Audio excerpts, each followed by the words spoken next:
السلام علیکم ورحمۃ اللہ وبرکاتہ۔ الحمد للہ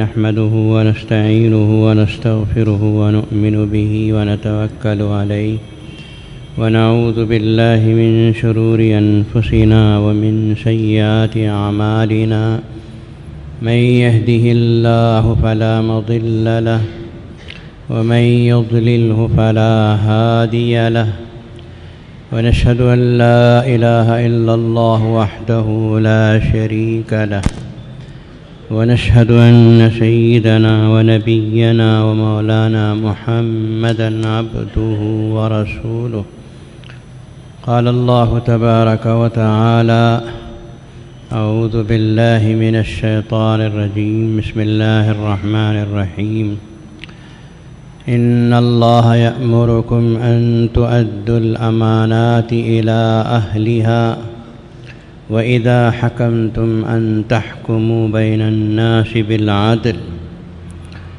إن الله نعم ما يعظكم به إن الله كان سميعا بصيرا صدق الله مولانا العظيم۔ محترم حاضرین، یہ قرآن مجید کی سورہ نساء کی آیت مبارکہ ہے جو اس وقت میں نے آپ کے سامنے تلاوت کی ہے۔ فجر کی نماز کے بعد جو ہمارے ہاں درس قرآن چلتا ہے اس میں پرسوں یہ آیت شریفہ کا درس ہوا۔ میں نے ارادہ کیا کہ اس آیت شریفہ کو آپ کے سامنے بھی پیش کروں تاکہ امت مسلمہ کو احساس ہو کہ اس آیت شریفہ میں کتنا عظیم الشان سبق اللہ تبارک و تعالی نے مرحمت فرمایا ہے۔ اس آیت شریفہ میں اللہ نے دو باتوں کی نصیحت کی ہے، اور دونوں باتوں کی نصیحت کے بعد یہ فرمایا کہ یہ ہم بہت ہی عمدہ نصیحت فرما رہے ہیں، تمہیں چاہیے کہ اس عمدہ نصیحت کو قبول کرو اور عمل کرو۔ ویسے تو سارا قرآن مجید نصیحتوں سے بھرا ہے، اور اللہ کی نصیحت، اللہ کی دی ہوئی باتیں اور اللہ کے احکامات انتہائی عظیم الشان بلکہ قول آخر ہے، لیکن ان دو باتوں کے سلسلے میں خاص طور پر رب پاک نے یوں فرمایا کہ ان اللہ نعم ما یعظکم بہ، بے شک اللہ تعالیٰ بہت ہی بہترین نصیحت تمہیں فرما رہے ہیں۔ کیا نصیحتیں ہیں؟ اللہ تعالیٰ فرماتے ہیں کہ ان اللہ یأمرکم ان تؤدوا الامانات الی اہلہا، بے شک اللہ تعالیٰ تمہیں حکم دیتے ہیں کہ تم امانتوں کو ادا کرو ان کے ہاتھ میں جن کی امانتیں ہیں۔ پہلی نصیحت یہ فرمائی کہ مسلمانوں کو چاہیے کہ جو امانتیں ہیں ان کو امانت رکھنے والے اور جو امانت جس کا حق ہے اس تک پہنچا دیا جائے۔ اور دوسری چیز اللہ تعالیٰ نے فرمایا کہ وَإِذَا حَكَمْتُمْ بَيْنَ النَّاسِ أَن تَحْكُمُوا بِالْعَدْلِ، جب لوگوں کے درمیان فیصلہ کرنے کا موقع آئے تو یاد رکھو حق و انصاف کے ساتھ فیصلہ کرو۔ حق و انصاف اور عدل سے سر منہ فرق نہیں ہونا چاہیے۔ بظاہر تو یہ دو عام نصیحتیں آپ کو سمجھ میں آتی ہوں گی کہ امانت کو ادا کرنا اور حق و انصاف سے فیصلہ کرنا تو عام باتیں ہیں، ہم نے تو اس کو بارہا سنا بھی ہے، کہا بھی ہے، لیکن نہیں، اتنا آسان نہیں ہے۔ قرآن مجید کو گہرائی سے سمجھنے کی کوشش کرو۔ پہلی چیز جو اللہ تبارک و تعالی نے فرمایا کہ ان اللہ یأمرکم ان تؤدوا الامانات الی اہلہا، کہ اللہ تعالیٰ تمہیں حکم دیتے ہیں کہ امانتوں کو ان کے اہل تک پہنچا دو۔ اس میں کئی باتیں ہیں۔ سب سے پہلے اس بات کو سمجھیے کہ یہ آیت شریفہ کب اتری۔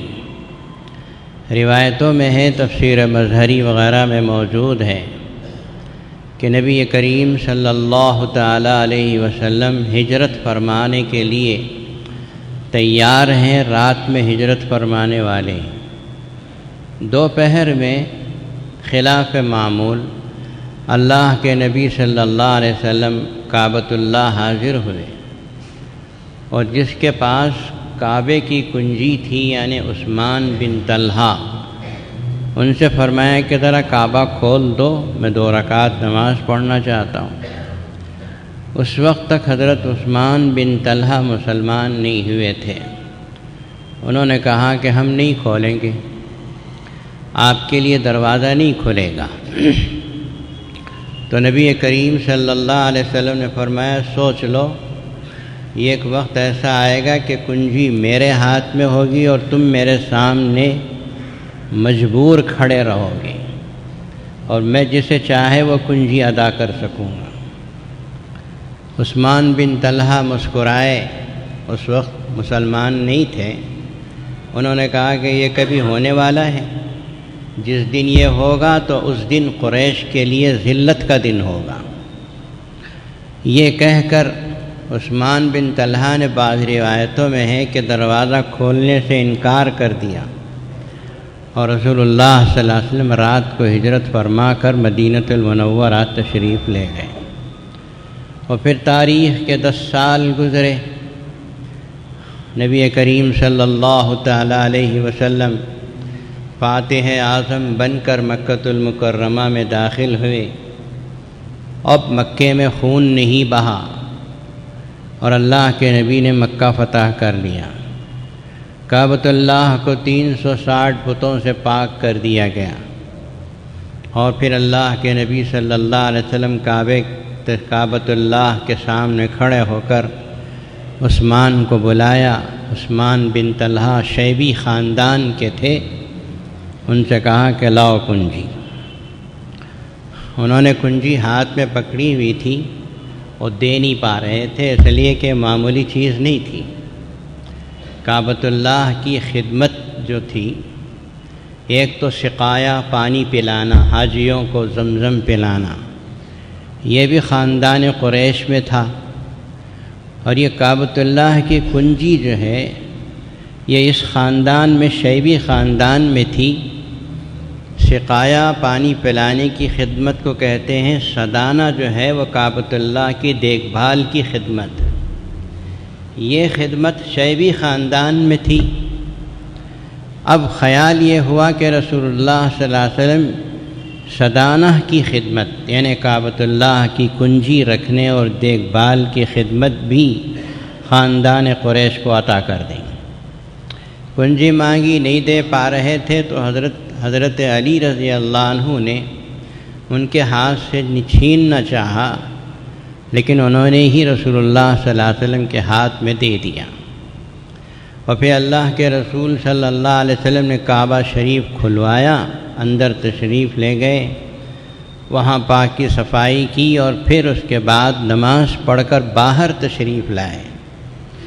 تو نبی کریم صلی اللہ علیہ وسلم کی زبان مبارک پر یہ آیت شریفہ جاری تھی، ان اللہ یأمرکم ان تؤدوا الامانات الی اہلہا، آخر تک یہ آیت آپ پڑھ رہے ہیں۔ حضرت علی سامنے آئے، بعض روایتوں میں آتا ہے کہ آپ کے چچا حضرت عباس، وہ بھی خاندان قریش کے ہیں، وہ بھی سامنے آئے۔ انہوں نے فرمایا کہ یا رسول اللہ صلی اللہ علیہ وسلم کنجی ہمیں دے دیجیے، یہ خاندان قریش میں رہنے کی چیز ہے، اسے آج کے بعد ہمارے خاندان میں رہنا چاہیے۔ لیکن نبی کریم صلی اللہ تعالیٰ علیہ وسلم نے نہ حضرت علی کو کنجی دی، نہ حضرت عباس کو۔ فرمایا کہ عثمان کو بلاؤ، اور حضرت عثمان کو بلایا گیا، اور نبی کریم صلی اللہ علیہ وسلم نے فرمایا لو، یہ تمہاری امانت تم سے ہم نے لی تھی، ہم تمہیں دیتے ہیں۔ حدیث کے الفاظ ہیں طالدتن خالدتن، یہ کنجی میں تمہیں دے رہا ہوں، ہمیشہ تمہارے خاندان میں رہے گی، قیامت تک تمہارے خاندان میں رہے گی، کوئی تم سے چھین نہیں سکے گا، جو چھینے گا وہ ظالم ہوگا۔ حضرت عثمان فرماتے ہیں کہ کنجی میں نے اپنے ہاتھوں میں لی اور میں فوراً مسلمان ہو گیا، اچھلتا کودتا جا رہا تھا خوشیوں میں کہ اللہ کے نبی صلی اللہ علیہ وسلم نے آواز دی، بلایا اور پوچھا کہ عثمان کیا خیال ہے، میں نے جو تمہیں ہجرت سے پہلے کہا تھا یاد ہے؟ کہا ہاں یا رسول اللہ یاد ہے۔ اللہ نے وہ دن سچ کر دکھایا کہ کنجی کے اہل اب اس وقت آپ ہیں اور آپ جسے چاہتے ہیں کنجی دے سکتے ہیں، لیکن امام الانبیاء صلی اللہ علیہ وسلم کا اخلاق اور کردار کہ جس نے آپ کے لیے کعبہ شریف کا دروازہ کھولنے سے منع کیا تھا، اس کے لیے آپ نے وہ کنجی دی، قیامت تک کے لیے دے دی، اور یوں فرمایا کہ تمہارے سے کوئی بھی قیامت تک چھین نہیں سکے گا۔ دنیا میں حکومتیں بدلی، بڑی بڑی حکومتیں آئیں، آج بھی جو حکومت سعودیہ ہے بڑی طاقتور حکومت ہے، لیکن کعبۃ اللہ کی کنجی اسی شعیبی خاندان میں ہے جس خاندان کو امام الانبیاء صلی اللہ علیہ وسلم نے امانت کے طور پر دیا تھا۔ حضرت عمر فاروق رضی اللہ تعالیٰ عنہ فرماتے ہیں کہ یہ آیت شریفہ کعبۃ اللہ کے اندر اتری تھی، اس لیے کہ جب رسول اللہ صلی اللہ علیہ وسلم کعبے سے باہر آ رہے تھے اس وقت آپ کی زبان مبارک پر یہ آیت تھی، اور اس سے پہلے ہم نے کبھی یہ آیت نہیں سنی تھی۔ یعنی رسول اللہ صلی اللہ علیہ وسلم کعبہ شریف کے اندر نماز نفل پڑھنے کے لیے گئے تھے تو وہیں آپ پر یہ آیت شریفہ اتری کہ ان تؤدوا الامانات الی اہلھا، امانت جس کے ہاتھ سے آپ نے لی ہے انہی کے ادا کرو۔ تو وہ امانت دے دی حضرت عثمان شیبی کے ہاتھ میں، قیامت تک کے لیے دی۔ آج وہ خاندان جس نے رسول اللہ کو نماز پڑھنے کی اجازت نہیں دی تھی، وہ خاندان مکۃ المکرمہ کے کروڑ پتی خاندان کہا جاتا ہے۔ یہ انداز ہے رسول اللہ صلی اللہ علیہ وسلم کے دشمنوں کو نوازنے کے، مخالفین کو نوازنے کا انداز تھا رسول اللہ صلی اللہ تعالیٰ علیہ وسلم کا، کہ جس نے آپ کے لیے کعبہ شریف کا دروازہ کھولنے میں ترش روئی دکھائی تھی، اس کو قیامت تک کے لیے کنجی بھی دے دی، دعائیں بھی دے دی، اور اسلام بھی مل گیا، دولت اسلام ایمان سے بھی سرفراز ہو گئے اور قیامت تک کے لیے سرفراز کر دیے گئے۔ اس آیت شریفہ کا یہی شان نزول ہے۔ اب ذرا اس آیت شریفہ کو اور آگے سمجھیے۔ اصل میں امانت بہت بڑی صفت ہے ایماندار شخص کے لیے۔ مومن امانت دار ہوتا ہے، مومن امین ہوتا ہے، مومن خیانت نہیں کرتا۔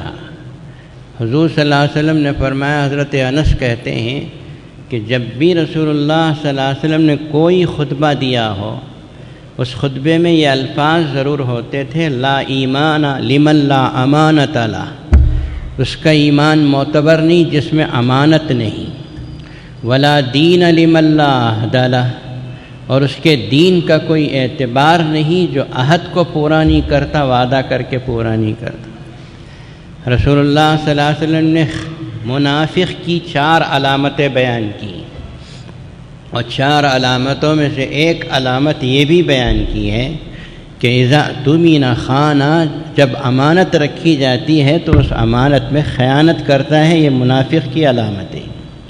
اللہ میری اور آپ کی حفاظت فرمائے۔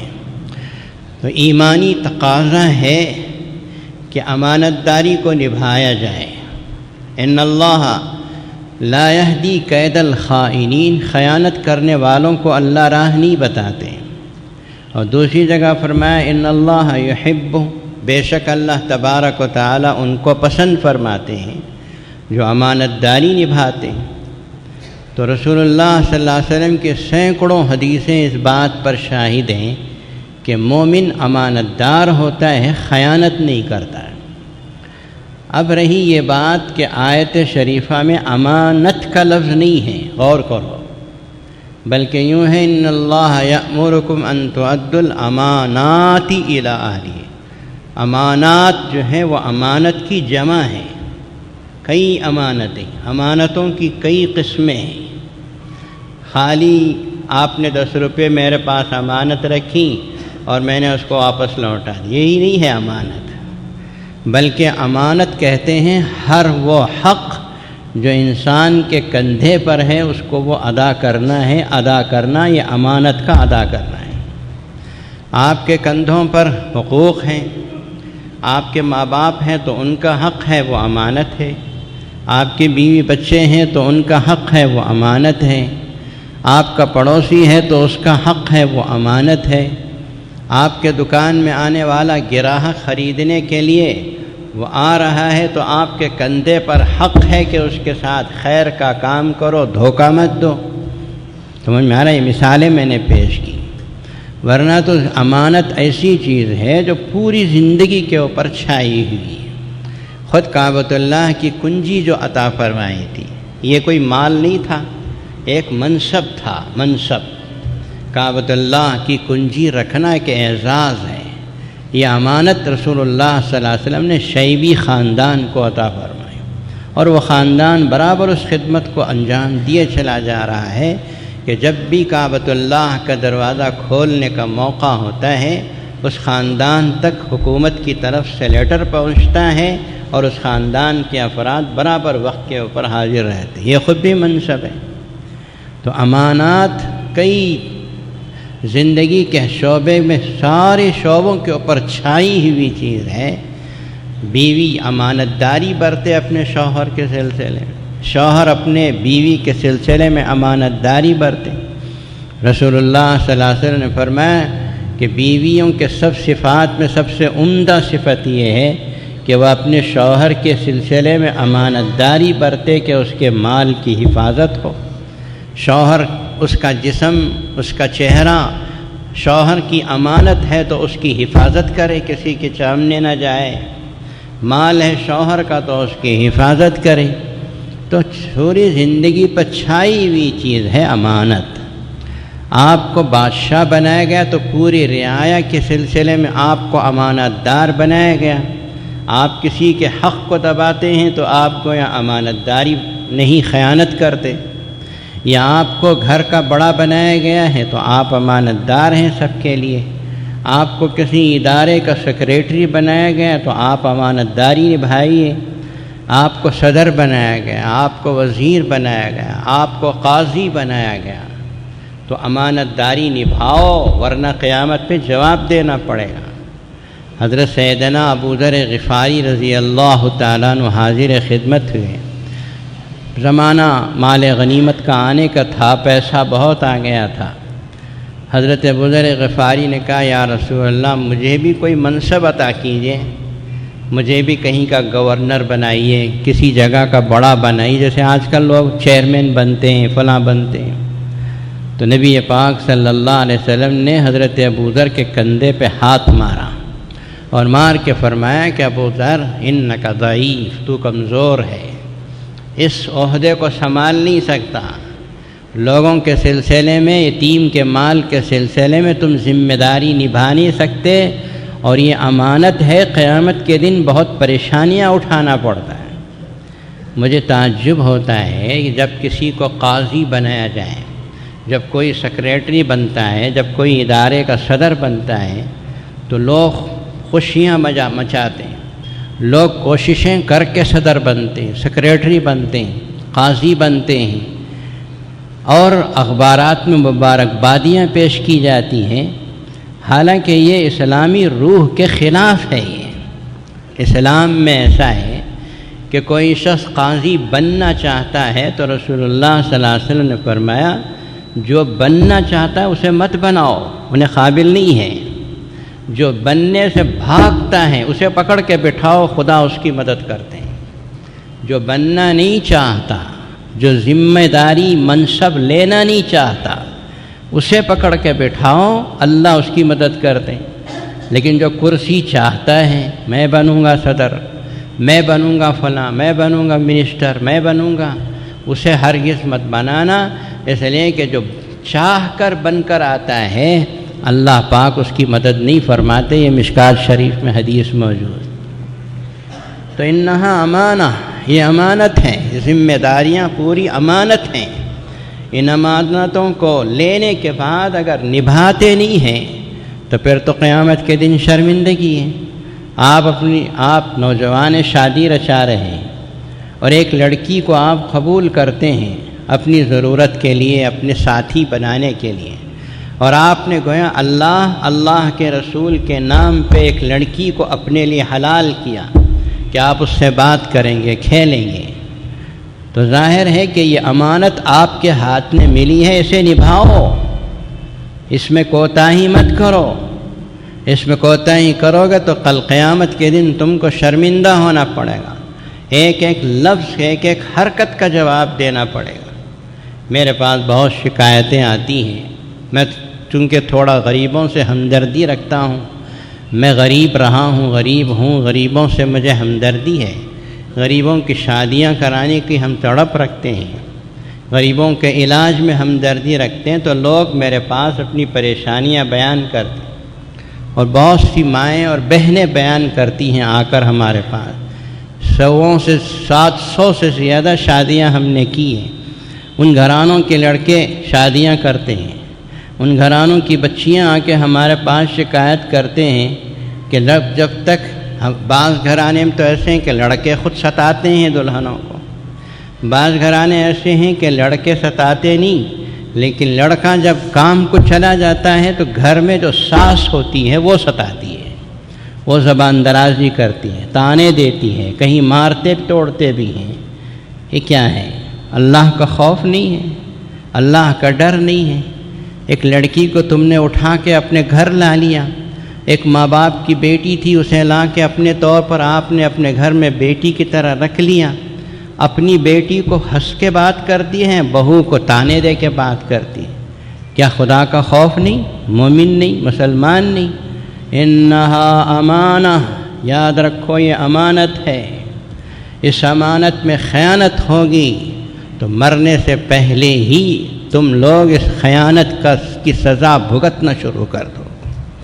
تو میں عرض کر رہا تھا کہ یہ امانتیں جو ہیں، جتنے منصب، جتنے عہدے ہیں، سب امانتیں۔ اگر آپ کو پتہ ہو کہ فلاں آدمی غلط آدمی ہے، مال کھا جائے گا، اخلاق و کردار اس کا ٹھیک نہیں ہے، اور آپ نے اسے سیکریٹری بنا دیا، مثال کے طور پر فار ایگزامپل سمجھ کے رکھو اچھی طرح، ایک آدمی ٹھیک نہیں ہے مالیات کے سلسلے میں، آپ اسے سیکریٹری بناتے ہیں یا صدر بناتے ہیں یا کچھ اور بھی بہت سے عہدے، چیئرمین بناتے ہیں، ڈائریکٹر بناتے ہیں، تو کیا ہے حکم؟ تفسیر انوار التنزیل میں کھول کے دیکھیے، آپ کو یہ بات ملے گی کہ بنانے والے خیانت کرتے ہیں۔ پھر آپ کو معلوم ہے کہ یہ آدمی غلط ہے، تو آپ نے بنایا کیسے اس کو؟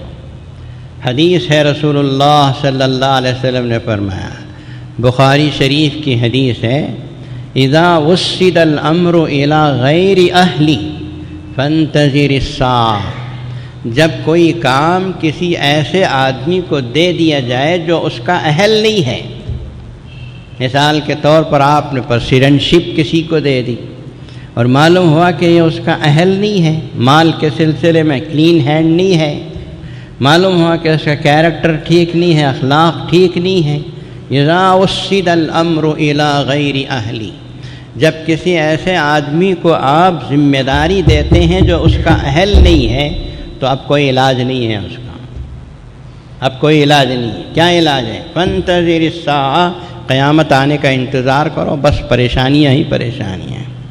یہ امام الانبیاء صلی اللہ علیہ وسلم نے آج سے 1400 سال پہلے کہا، اذا وسد الامر الی غیر اہلی فانتظر الساعہ، جب کسی ایسے آدمی کو آپ ذمہ داری دیتے ہیں، کرسی پہ بٹھاتے ہیں جو اس کا اہل نہیں ہے، تو فانتظر الساعہ، قیامت کا انتظار کرو۔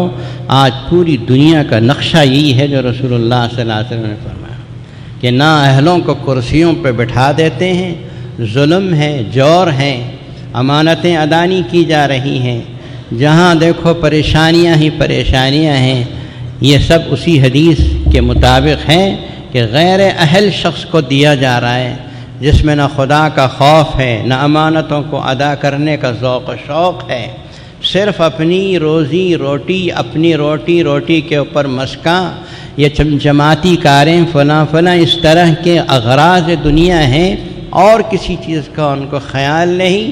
فانتظر الساعہ، قیامت کا انتظار کرو، اس سے زیادہ کچھ نہیں ہے۔ کیا علاج ہوگا اس کا؟ آئے گی قیامت، اللہ میں حساب لیں گے، پھر دیکھیں گے۔ تو یہ ہے اذا اسد الامر الی اہلہ۔ پھر اسی تفسیر میں آگے اور بہت سی چیزیں، امانت، ایک آدمی نوکری پہ رکھا جاتا ہے اور اس نے کام برابر نہیں کرتا، لیکن مہینہ ختم ہوتی تنخواہ پوری لے لیتا ہے۔ کام برابر نہیں کرتا، تنخواہ پوری لیتا ہے، اس نے امانت داری نہیں، بھائی خیانت کی ہے۔ بھئی اپنے طور پہ پورا کام کرو، پھر مہینہ بھرتے ہی تنخواہ لو، یہ تمہارے لیے جائز ہے۔ 15 دن کام کیا، 15 دن ہلٹے ہکالتا رہا، ادھر ادھر گھومتا رہا، پورے مہینے کی تنخواہ لے لیا، فرمایا گیا کہ یہ خیانت کی ہے، اس نے امانت داری نہیں نبھائی۔ پھر ایک حدیث میں آپ صلی اللہ علیہ وسلم نے فرمایا المستشار مؤتمن، جس سے مشورہ کیا جاتا ہے اس کو چاہیے کہ امانت داری نبھائے۔ آپ سے کوئی مسلمان مشورہ کرتا ہے، اسے معلومات نہیں، آپ صحیح مشورہ دیں گے تو امانت دار، غلط دیں گے تو آپ نے خیانت کر دی۔ پھر نبی پاک صلی اللہ علیہ وسلم نے فرمایا المجالس بالامانہ، مجلسوں کے سلسلے میں امانت داری نبھاؤ۔ یعنی مثال کے طور پر کسی کمیٹی کا، کسی ادارے کی میٹنگ ہو رہی ہے، اور میٹنگ کے اصول یہ ہے کہ جو بات چیت وہاں ہوتی ہے اس تک محدود رکھنا چاہیے، باہر بولتے رہنا نہیں چاہیے۔ مجلس کے اندر جو باتیں ہوتی ہیں، کچھ ایسی چیزیں ہوتی ہیں کہ اس کے نفاذ کے لیے باہر پھیلانا نہیں چاہیے۔ بعض باتیں بول سکتے ہیں، بعض باتیں نہیں بول سکتے۔ نبی پاک صلی اللہ علیہ وسلم نے فرمایا مجلسوں میں امانت داری نبھاؤ، کہ مجلسوں کی باتوں کو مجلس میں رکھو، باہر بولنا نہیں چاہیے۔ ہاں جو باتیں باہر بولنے کی ہیں وہ باہر بول سکتے ہیں اگر مجلس میں طے ہوتا ہے۔ المجالس بالامانہ، تو یہ ہے امانتیں، امانت داریاں نبھانا۔ اسی طرح سارے حقوق آپ دیکھیں گے تو اس امانت داری کے اندر آ جائیں گے۔ صرف مال ہی کی امانت نہیں بلکہ ساری امانتیں اس میں شامل ہیں۔ بھئی امانت کا مسئلہ بہت اہم ہے، اسے سمجھ کے رکھو۔ آپ راستے میں جا رہے ہیں تو آپ کو نظر آیا کہ کسی کی 10 روپے پڑے ہیں، 10 روپے چھوڑو تو چھوٹی چیز ہے، آج کل تو فقیر بھی نہیں لیتا، کسی کی سونے کی انگوٹھی کے نیچے گری ہے، آپ نے اسے دیکھا، ایک صورت تو یہ ہے کہ ادھر ادھر دیکھو، اٹھا کے جیب میں ڈالو، یہ تو خیر بے ایمانوں کی بات ہے۔ مسلمان کو کیا کرنا چاہیے؟ ہماری مسجد میں تو آپ دیکھتے ہیں کوئی عینک چھوڑ دیا، کوئی کنجی چھوڑا، کوئی گھڑی چھوڑا تو ہمارے مؤذن صاحب اعلان کرتے ہیں جاؤ پہ علامت بتا کے آفس میں لے لو۔ یہاں تو یہ ہوتا ہے، راستے میں کسی کے ہاتھ میں کچھ ملا، اب اٹھاتے ہوئے سوچو، اس لیے کہ جیسے ہی آپ ہاتھ میں اٹھا لیتے ہیں وہ امانت آپ کے ہاتھ میں آ گئی، اب پہنچانا آپ کا ذمہ ہے، آسان نہیں ہے۔ آپ نے اٹھا لیا نا، اب کس کی انگوٹھی تحقیق کر کے پہنچاؤ، جاؤ، امانت آپ کے ہاتھ میں آ گئی، نہیں تو قیامت میں جواب دینا پڑے گا۔ یہ امانت ہے، اس لیے صحابہ کرام کے زمانے میں کوئی چیز نیچے پڑی ہوئی ہوتی تھی تو لوگ ایسا ڈر کے نکلتے جیسے سانپ سے ڈر کے نکلتے، اٹھا لیے تو پریشانی نا، کئی دن تک چیز پڑی رہ جاتی تھی، کوئی اٹھاتے نہیں تھے، یہاں تک کہ رسول اللہ صلی اللہ علیہ وسلم کے پاس لا کے دیا جاتا، بیت المال میں جمع کر دیتے۔ تو یہ ہے امانت، اٹھانا کوئی معمولی چیز نہیں ہے۔ آپ نے اسے اٹھایا تو حکم یہ ہے کہ اسے اس کے مالک تک پہنچاؤ، مالک تک پہنچانے کے لیے 3 دن اعلان کرنا، پھر اور اعلان کرنا، اس طرح کے اعلانات کرنے کے بعد اگر کوئی شخص آتا ہے نشانی بتاتا ہے تو پھر آپ اس کے حوالے کریں گے، اور اگر نہیں تو پھر اس امانت کو بیت المال میں جمع کیا جائے۔ یہی وجہ ہے امانت کا مسئلہ یہ ہے کہ آپ کے پاس کوئی چیز لا کے رکھتا ہے، پیسے مثلا لا کے رکھتا ہے، تو جو 1000 روپے مثلا 1000 روپے کا نوٹ لا کے رکھا، تو امانت کا مسئلہ ہے کہ اسی نوٹ کو رکھ کر اسی کو واپس کرنا ضروری ہے، بدل نہیں سکتے۔ یہ مسئلہ شرعی ہے۔ بخاری کی مشہور و معروف حدیث ہے، ہم نے بھی شاید آپ کے سامنے کہا ہے کہ نبی کریم صلی اللہ علیہ وسلم کے زمانے میں ایک صحابی تھے حضرت عبداللہ، ان کے پاس ان کی حالت یہ تھی کہ ہمیشہ مقروض رہتے تھے۔ یہ کیسا قرض تھا جو ان کے سر پہ آتا تھا؟ تو قرض اس طرح سا تھا کہ بڑے امانت دار آدمی تھے، لوگ لا کے ان کے پاس امانت رکھتے، یہ چیز رکھو، یہ میری چیز ہے رکھو، یہ میری چیز ہے رکھو۔ پہلے تو بینک نہیں تھے، لاکر نہیں تھے، تو چیزیں لا کے رکھتے، پیسے رکھتے۔ تو وہ صحابی کہتے تھے کہ دیکھو امانت رکھوں گا اور اگر ضائع ہوگی تو واپس کرنا میرے لیے ضروری نہیں ہے۔ سمجھ میں آیا؟ اگر کوئی چوری ہو گئی تو واپس کرنا ضروری نہیں ہے، اس لیے تم ایسا کرو، اور میں اسی چیز کو رکھ کر تمہیں لوٹانا میرے لیے ضروری بھی ہے، اس لیے تم ایسا کرو کہ امانت مت رکھو بلکہ مجھے قرض دے دو اور میں اسے استعمال کر لوں گا، میں تمہیں جب تمہیں ضرورت پڑے گی میں تمہیں واپس کر دوں۔ بجائے امانت کے قرض کے طور پر وہ صحابی لے لیا کرتے تھے اور لے کے اسے اپنے خرچ میں لاتے تھے، اور اپنا خرچ کچھ بھی نہیں تھا، فقیروں اور مسکینوں میں خرچ کر دیا کرتے تھے۔ بیواؤں کو کھلانا، غریبوں اور مسکینوں کو کھلا دیا کرتے تھے، اپنا ذاتی خرچ کچھ نہیں تھا، لیتے تھے خرچ کر دیتے۔ یہاں تک کہ ان کا انتقال ہوا، حضرت عبداللہ کا تو انتقال ہوا تو ان کے سر پر کئی 1000 درہم کا قرض تھا، اور یہ قرض کچھ انہوں نے اپنی ذاتی شوق کے لیے نہیں لیا تھا، وہ امانتیں آتی تھیں، قرض میں اسے تبدیل کرتے تھے اور بیواؤں یتیموں میں تقسیم کر دیا کرتے۔ اب ان کے ایک بیٹے لیکن بیٹیاں 7 یا 5 تھیں، ٹھیک سے مجھے یاد نہیں آ رہا، بیٹیاں تو تھیں ان کی 5۔ اب بیٹیوں کی شادی بھی کرنا ہے اور قرضہ اتنا زیادہ ہے۔ رسول اللہ صلی اللہ علیہ وسلم کی خدمت میں آئے، رونے لگے، کہا یا رسول اللہ فصل تو کھجور کی لگ چکی ہے، لیکن میرے باپ نے جو امانتوں کے رکھنے کے بجائے جو قرض کے طور پہ لے لیا تھا وہ اتنا ہے کہ میرا پورے فصل توڑ کے اگر دے دوں تو ایک مقروض کا بھی قرض ادا نہیں ہوگا، اس لیے میں کیا کروں یا رسول اللہ، بہنوں کی شادیاں بھی تو کرنی ہیں۔ رسول اللہ صلی اللہ علیہ وسلم ساری باتوں سے واقف تھے کہ یہ صحابی جو امانت کے بجائے قرض رکھتے تھے اور یہ پیسوں کو کیا کرتے تھے سب معلوم تھا۔ نبی پاک صلی اللہ علیہ وسلم نے فرمایا فکر مت کرو، تم پورا کھجور جتنا تمہارا فصل توڑنا ہے توڑو، اور توڑ کے اس پورے کھجور کا ڈھیر بنا کے مجھے بلاؤ۔ انہوں نے کھجور توڑے، ایک طرف اجوا رکھا، ایک طرف برنی رکھا، ایک طرف فلاں سارے کھجور کا ڈھیر بنا دیا۔ سب سے بڑا جو گڈھا تھا، سب سے بڑا جو ڈھیر تھا کھجوروں کا، اس کے بارے میں رسول اللہ نے فرمایا کہ تم اس کے اوپر چادر اڑا دو، اور جب تک میں نہ آؤں تم اسے کھولنا نہیں، اور تمہارے مقروض کو بھی بلا لو۔ حضرت صحابی حضرت عبداللہ بن جابر پریشان تھے کہ کیا ہوگا، کیسے ہوگا۔ بہرحال رسول اللہ کا سہارا تو تھا ہی۔ حضور پاک صلی اللہ علیہ وسلم تشریف لائے، بیٹھ گئے، اور جو قرض دار تھے وہ ان کی کیوں لگی ہوئی تھی، لوگوں نے جو امانتیں رکھی اس کو قرض بنا دیا، کیوں لگی ہوئی۔ تو پیغمبر صلی اللہ علیہ وسلم کپڑا ہٹاتے تھے، اس میں سے آنے والے کو پوچھتے تمہارا قرض کتنا ہے، اور اٹھا کے اس کو دیتے تھے، وہ اپنے موٹے بھر کے کھجور لے کے جاتا۔ یہاں تک کہ قرض والوں کی جتنی لائن تھی سب کے سب ختم ہو گئے، اور پھر ان صحابی کو بلا کے کہا، ان کے بیٹے، کہا کہ دیکھو سارے مقروض تو ختم ہو گئے، اب کوئی باقی نہیں رہا۔ اب کپڑا اٹھا کے دیکھا تو اسے ایک بھی کھجور کم نہیں ہوا۔